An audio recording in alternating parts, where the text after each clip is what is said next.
What's good, people? Welcome to my first ever YouTube channel video. Now, I know I said in podcasts and things like that I was never going to do YouTube, but you know, why not? I've got the camera to do it, and you know, it's just more content for everyone else and people to learn. So that's what I'm going to try and do in this session anyway. In this video, I'm going to talk you through the hows, the whys, like why we do things, exercises we do, exercises I prefer. You know, it might be things that I'm doing that you might try and might not like, and that's completely fine. But there's things you can learn to make an exercise work towards you and help you get the best you can. So today is going to be push with the quads as well. I like to, instead of doing 2 leg days a week, I'll do push with quads like today, and then on my pull sessions I'll do hamstrings as well. So I've got all the pushing movements together, all the pulling movements together, and then we'll go through that. Just looking on here now, I am primed and ready for this session. So my sleep normally is quite bad, but today 89. Woke up twice. I normally wake up about 10 to 15 times in one night, so I don't know what's happened there, but I can't complain. And my readiness is 84 as well. So yeah, that's pretty much it. Like, you're going to see in a minute what I'm doing, how I'm doing it, and then we'll get to that now. Just doing my 5 to 10 minutes of steps, just to kind of warm myself up, get myself in ready for the game, and then I've got my pre-workout as well. So in this pre-workout, if I can remember, is 2 scoops of the Naughty Boy Marshmallow Halloween version, and 3/4 of a scoop of Supplement Needs Pump Plus. So we'll go over to the sessions now. So with this one, just warming up now. Obviously just one plate, that's not going to be my top set, but I've got 2 sets here. Literally just the leg press and 2 sets is all I need for quads. I think overall per week I do 8-10 sets, I think, and that's pretty much all I need. I think for me to be able to recover, anything over that is too much. So just warming up now on this one. If you come round, you'll be able to see it's more trial and error. Like, this is as close as I can go, but also as far back to get as much as I can out of the quad. If I go too far back, too far forward, sorry, I can get that full range of motion, but as soon as I stand up, my back is blown, and I can barely walk. Like, I get such a pump from it. So it's kind of finding in between of what's good for you. Yes, you want to get the most out of it, and if you can, then go ahead and do it. But for me, I have such bad problems with my lower back that if I do go too far forward, I'm literally like that and feel like an old man. I've aged about 30 years just from 2 sets. So find what's good for you. For me, it's literally like I can pretty much do a thumb, and as soon as I've done that, I know that's good for me, on this one anyway. And that's pretty much it.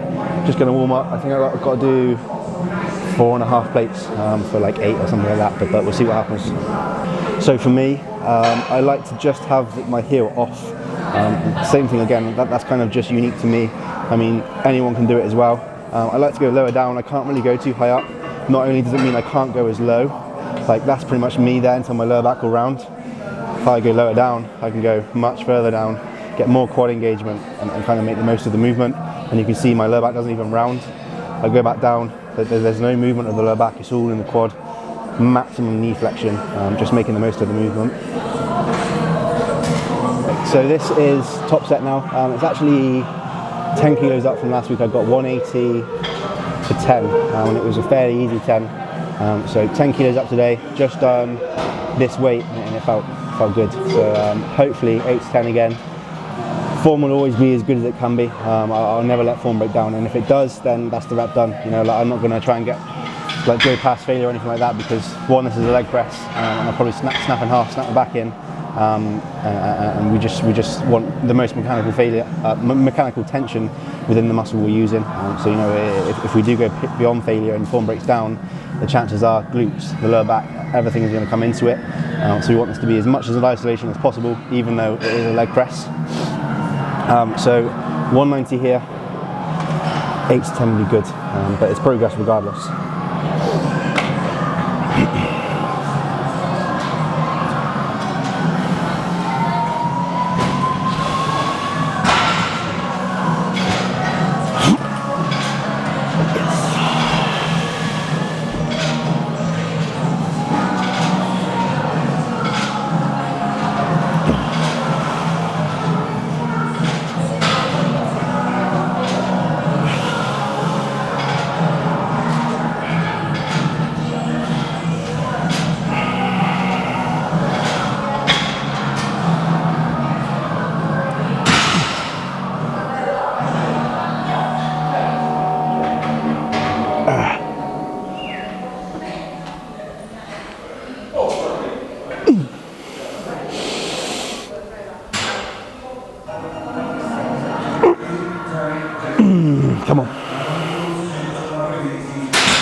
So back off set now. Given how well the first set went, I think it was like +2, and like I said, +10 kilos as well. We've gone up by +20 kilos on this one. So we did 140 last time, we're up to 160 now. Ideally try and maintain the same reps I did last time. I got 14 for 140, so if I can do, I'd be happy with 13. The idea behind the back off set is intensity stays the same. It's always going to be to failure. But we want to get strong at all rep ranges. Hypertrophy can occur and we can break down the muscle between 5 to 50 reps realistically. We're not really going to go for 50 reps because that's just long and it doesn't feel heavy until you get to like the last 5. But similar to this, I suppose. So roughly 20-25% decrease in terms of volume and weight. Then we're just going to go to failure, like I said. So ideally 13, 14, 15 reps would be good. Form will always stay the same, like I said as well. Let's get it.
Absolutely blown.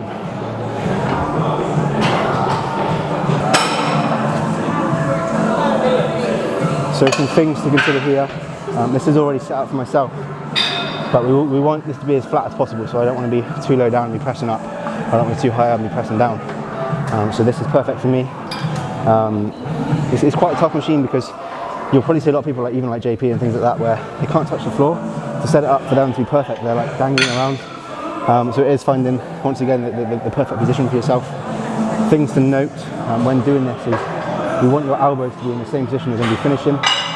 I'm not going to press there and come round. I'm not going to be down here like that.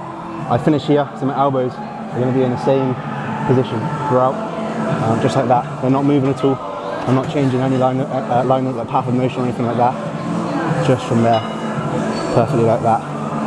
One thing to consider, I'm going to kind of contradict myself here, but from past experiences, I was trying to increase my range of motion and make the most of this movement. So this doesn't converge as I want it to, so it doesn't get closer as I push up. What we can do, what we can do is move this forward, so that then I'm starting off further from here. I can then converge more and make the most of the movement and make it more efficient. But when it comes to coming back down, this is my active range of motion. This is where it finishes. And you can see already I've got to really move back and get uncomfortable with it, when realistically I want to finish here. So we do want to make the most of that, but for longevity, for my joints and to continue going at the rate I am, we're going to bring it back. We're going to forget about the conversion at the minute and just get strong and be able to use the movement as efficiently as we can based on what I can do. So same again, top set, back off set, that's going to be at 2 sets, 6 to 10, 10 to 15. I'll show you the top set now. So in here somewhere, I do have my straps, my 1MR straps, which you can use even 10 to get this count on, if I can find them. This bag is literally full of 1MR. Here we are. So wrist straps, I've got the wrist straps for pulling as well. But for this one, same thing again, prevention is better than cure. I don't want things to go wrong and then have to cure that. Whereas if I got these now, I know it's less likely for things to happen, especially when pressing. I do have really small wrists. I can literally touch almost every finger together. on my wrist. So I do have small wrists anyway. So I'm going to put these on. Also, just like I pull these out as well, I have been using these elbow supports. Unfortunately, the ones I used were Conor Launders. So Conor, if you're watching it, hi. I've got these for my elbow supports. I did buy them thinking there was two. There's actually only one that came with it, and it was like 20 quid. I think it was like 15 quid. Opened it up, was going to use it on this. Put it on, and I was like, right, where's the other one? Looked on the email before the set, and it was like ×1. So I paid like 20 quid for one of those. So I've got to wait for the other ones to come back in stock, and then I'll have the pair. But yeah, that's pretty much all I wear when pressing. It'll be these. Always wear these. I'll take them off when I get towards my flies and towards the end of the session when things get a little bit lighter. And then when the other elbow sleeve comes, I'll wear that as well. But for now, just this. So just going back to the like ego and range of motion, things like that. Luckily, you know, I'm only 21, but I've been there and done it. I've been injured, 3 shoulder dislocations, a wrist fracture, torn the out as well. So I think it's almost a blessing in disguise for anyone. If you're injured, how are you going to move on from that? How are you going to adapt that? And for me, it's worked wonders. Yes, you know, I can't play rugby anymore, and I get injured a lot easier. But the ego's all the way over there. It's 10 miles away, you know. So I just said to Mitch now, last week I got 70 for 5. Form was still good, but like it was 5 and it wasn't in the rep range. So I've dropped it down. I'd rather be at the higher end of the reps, make sure everything's perfect, and make sure I'm working this and not anything else, or at least as much as possible. So we're going to get it. Ideally, 7 or 8 would be nice.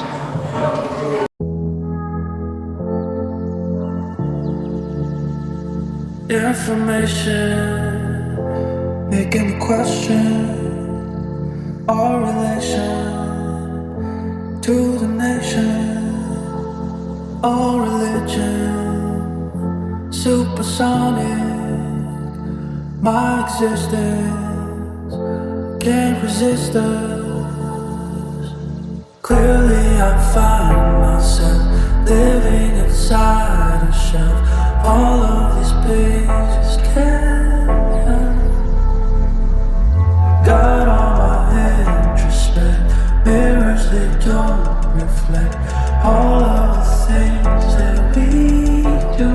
Cool, so next exercise, reverse banded incline press. Now I know probably a lot of you are thinking, oh god, it's one of them, with a reverse band. But you know, just like I said with every other thing, it's completely down to you. I've spent my time getting myself injured and doing things. If you haven't tried it, you know, give it a go. I don't know people that try it and then don't do it again. So last week, like I said, I hurt my tendon in my shoulder. It was from loading the bottom end in the flat press to then go into the incline and still loading the bottom end range where it's most lengthened and most vulnerable. And I've learned from that lesson, you know. So with this here, I'll show you now. I've got the full amount of weight when I'm structurally the strongest. So up here, I can push, and I've got everything. There's no like assistance here. It's just simply the weight. As I come down, get weaker, the band gets stronger, and here I'm weakest. But there's less weight here. It just allows me to kind of stay under control things, not harm myself. As soon as I press back up again, it's getting weaker, and on the band, I'm getting stronger, structurally stronger, and I can push up through. So it's going to really match the profile. You know, the strength profile of the pec and the resistance profile of the machine. It's going to be as congruent as possible, which basically means it's got the most harmony within the movement. So that's what I'm going to do now. Same again, top set, back off set. Let's get it. So just one thing to notice when I go into my top set is that the tempo doesn't change. You know, just because I've got this band on doesn't mean I'm going to go swing it back up. It's controlled throughout. The band is only helping me in the harmony that I said, you know, between the strength profile and the resistance profile. I'm not allowing this to allow me to slingshot back up. It's still controlled. I'm still going to hold it here and go back up. It's still going to be as good as it's never be to allow me to progress as good as I can.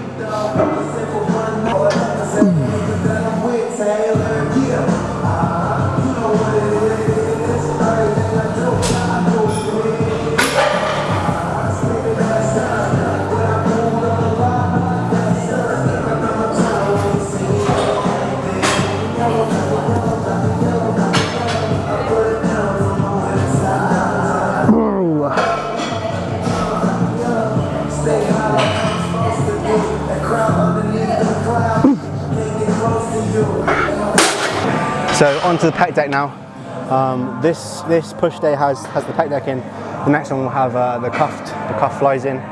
So like, as much as I wanted to be doing the cuff stuff every single session, I think if I'm doing it every single session, there's less to progress, you know, because I'm doing it more frequently. Whereas here, if I give myself a week to then come back and progress it, it's just easier. It's going to allow longer progression. And same thing for here. If I can progress both at the same time, and I'm doing something right. This is taking quite a while to play with. I think it's not the greatest machine, but it definitely still does the job. Basically, what I'm looking to do here is when I'm fully short, I want my arms as close as I can be. Like I said, it's not the best machine, so I can't fully come together without it being awkward.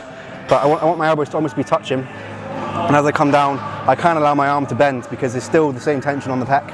I don't have to be out here because, once again, it's just uncomfortable. So I have a slight bend. As I get closer, my arms are straightening out and I'm getting the elbows as close together as I can to shorten the pec as much as I can. When it comes to sets and reps, just one here, just one set, but I'm going to do a double rest pause. So I'm going to try and do 10 to 15, go to failure there, and then wait 15 seconds, failure again, and then wait 15 seconds and failure again. So it's quite a tough set, but it's only one, so you get it done. Don't reflect all of the things that we do.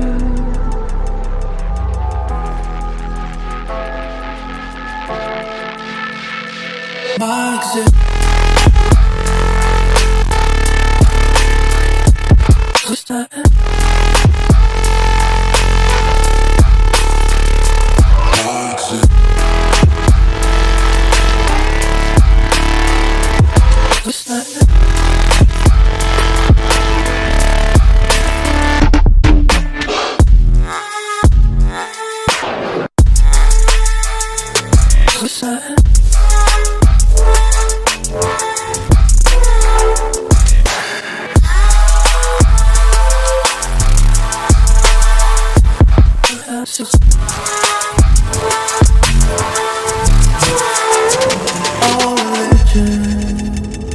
Supersonic, my existence can't resist it, can't resist it.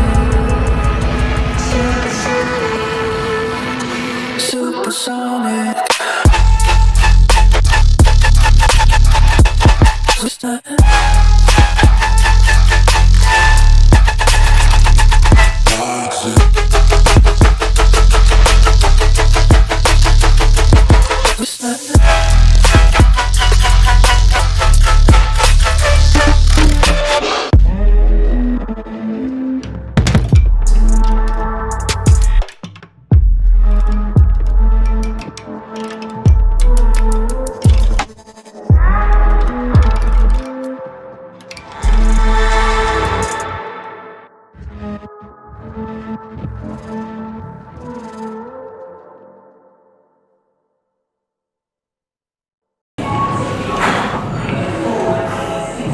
That's a set done. You can see that was failure there. You know, if I couldn't get short, I just go as far as I can and finish off the pec as much as I can.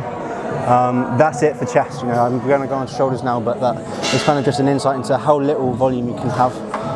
And as long as you're making the most of it, you're fine. Like if I went and did another set on anything, it's just going to be junk volume, and I'm going to be digging myself a deep hole in terms of recovery, and that's going to mean less progression next week. You know, less progression in total. Could potentially put me a week back, and you know, when it comes to wanting to step on a stage like I do, you know, even though it's 2 years' time, every session really does count, because every session is like 2% of gains you can be making on that muscle group. So the quicker you can find what's good for you and adapt to you, you know, whether that is putting a reverse band on things, and then even if it makes you feel bad and like you're being judged, just do it, because at the end of the day, they don't care how you lifted, just what you look good on stage, and they're not going to care. As long as you look good on the stage, then that's it. Yeah, on to shoulders. So on to lion cuffed lateral raises. A lovely additional, a lovely exercise to add into your arsenal. I'm going to show you how to do it. If you're not following me on Instagram, then follow me, because I've spoken through all of these already and how to do them, how we can make them work towards us. You're going to find a common theme here is that I'm always saying work towards you and how you can make things work for you. You know, there isn't a one thing fits all. You know, the exercises, all machines are built on average for the average person. you can't really define average, you know. Everyone's taller, smaller, wider, shorter, you know, it's all, everyone's different. So when it comes to this, you can have this completely flat. I personally don't like it. It puts a lot more tension on my shoulders and my delts, so I have it up one, just to allow me to really push up here. So I have it up one. In terms of the line of pull and the cables, I have it just above my knees, so that I'm not pulling up and hitting myself here. I'll show you now. Look, if I had it lower, this is just going to hit me, and we don't really want that. I can get it in place, that is, there we go. We don't really want that, because we want things to be as consistent as possible. So if I'm coming down and I'm here, I'm already hitting myself. This is going to make it harder for myself, whereas if I have it above, it's not going to touch me at all. So 3 sets here. It's the only shoulder thing I'm doing. So we just make them count 3 sets. I'm going to do 6 to 10, 8 to 12, 10 to 15.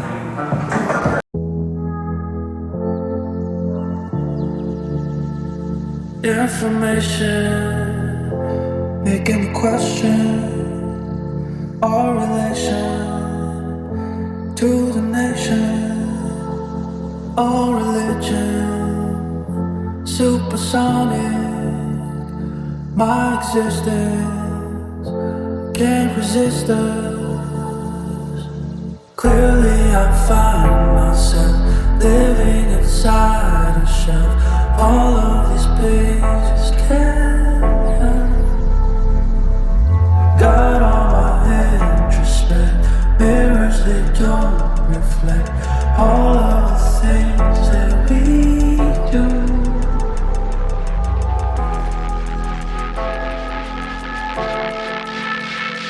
My existence.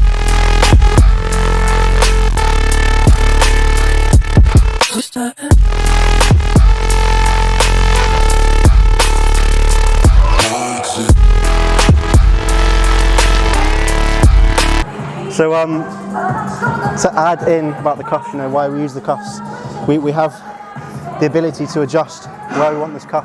We can put it looser so it can go higher up, lower down, you know, so we can target where we need to within the shoulder. For myself, like I said, I've injured my shoulders, I've been there, I've done that, and I know what works for me and how to kind of adjust that. If this is up here, I'm not pulling anything from my wrist, I'm not pulling anything from my hand, whereas the dumbbell, you know, it's going to get heavier and heavier. This is only going to drop off. So it's just reducing that internal joint pressure and allowing me to simply just work my medial delt. You know, if I'm here with a dumbbell, it's going to get heavier and heavier and heavier, and I've got to really stabilize that as well. It's going to hurt my wrists, it's going to hurt my elbows. So if you either have shoulder issues, you know, tennis elbow, whatever it is, use these 100%. Just use them. Even 10 for discount too on for the one on our site. Play around with it. You know, it does take time. You might want it down lower and really challenge the lengthened range. You might want it up higher so you can really challenge the shortened range. But yeah, that's it. 2 more sets and then we're on to triceps. So moving on to triceps, literally 3 sets here. We're going to be using this here. When we look at the best movement we can use, you know, like over there was the reverse banded thing, the reverse banded incline press, we want to have the most congruent profile, so in harmony, like I said 2 or 3 times already. So working the muscle through its full contractile range, being able to go for a full range of motion that you can move through. When we look at that, when it comes to triceps, this is pretty much exactly what you want. I'll talk you through it now. So we've got this here, we can move laterally if we need to. If you're wider, you can be out here if you need to. If you're shorter and not as wide, you can come in here if you need to. For me, it's perfect. For everyone, it's pretty much perfect. You can move this as you need to, reducing internal joint pressure, like we did with the cuffs. And you've also got the ability to work through that full contractile range, like I said. So we can start off fully lengthened. We're going to move through all the way back down. We've got the ability to have shoulder extension and move ourselves up to get the tricep as short as possible, and then come back up again. You know, too often, if you're using one of these bars down here, look, if I was to use this, I'm stuck in this motion. I'm pushing in, I'm going to internally rotate. My triceps have so much more to give, but the only way I can do that is if I'm pushing in here. With this one, for you guys to see, I can still push out, you know, as much as I need to. I'm not stuck to this bit here. I don't have to internally rotate. I can do what I need to do. And like I said, I'll just show you one more time. Start off from here. I can go all the way back around me. Shoulder extension here to get the tricep as short as possible, and then come back up again. 3 sets here, 3 sets of 8 to 12. I try and keep the reps, the weight the same, so I'll go for like 34, 36 here, I'll try and get 12, then 10, and then 8. If I do have to drop it, then I drop it and just lose the ego. But let's get it.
So, as you can see there, I did talk about shoulder extension, so the ability to come back and get the tricep as short as possible. The reason behind that is if we look at the insertions of both the bicep and tricep, you know, you might see people like Keithy West, like AJ, that will do their bicep curls, shoulder comes up, and it allows you to get the bicep short.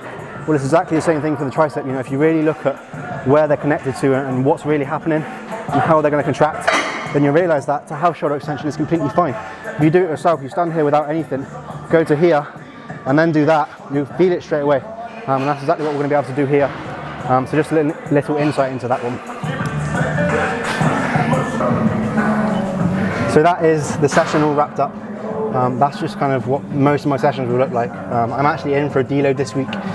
So I'd probably imagine the next video you get from me is probably still going to be in quite some time, but probably either a pull or a leg session. And I'll do exactly what I've just done in that session, talking through everything, why, maybe some cues, and probably just a little bit more as well, maybe even a Q&A and things like that.